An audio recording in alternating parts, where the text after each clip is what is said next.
But I can still remember my terror that bombs would soon be falling on the street where I lived. We sat next to the radio and listened as the first reports were repeated again and again. My big brother tried to assure me that the war was halfway across the world. He showed me on his globe that Hawaii was far, far away from where we lived in a little town 90 miles from New York City. But if planes could fly to Hawaii, I wondered, why not here? My childish fears, I've since discovered, were shared by thousands of Americans on that day, especially on the West Coast, where there was an expectation that planes and ships would attack at any hour. For Japanese Americans in California, Washington, and Oregon, the events of December 7th were to change their lives in unimaginable ways. Although Hawaii was thousands of miles from the West Coast, and no bombs were falling on San Diego, for those of Japanese ancestry, the news was even more frightening and immediate.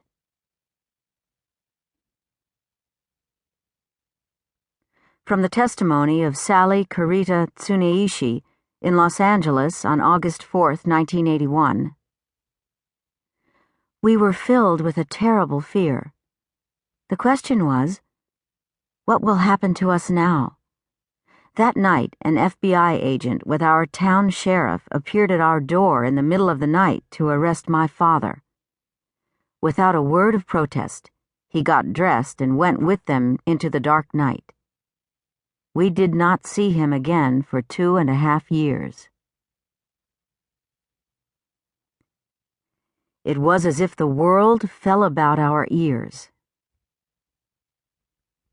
From the moment she heard the news, Clara Breed worried about all the Japanese American families in San Diego, dozens of whom she knew as friends as well as library regulars.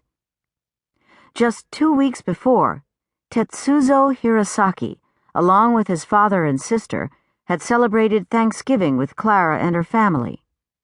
Tets was now a young man of 21, but Clara had known him since he was just a little boy. Tets never forgot the upstairs children's library on 8th and E Streets. Miss Breed introduced me to the magical world of books.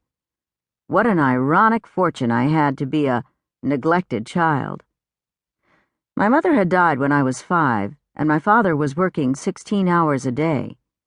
I was on strict orders not to stray and get into trouble. Thus, I became a bookworm. I started at one corner of the library and went along one shelf to another indiscriminately. When summer was over and school started, I found the school library. However, when summer vacation came again, I was back at the children's library downtown. All the while, there was Miss Breed quietly, gently, and kindly shepherding me. Tets was just one of the many Japanese Americans whom Clara worried about that evening.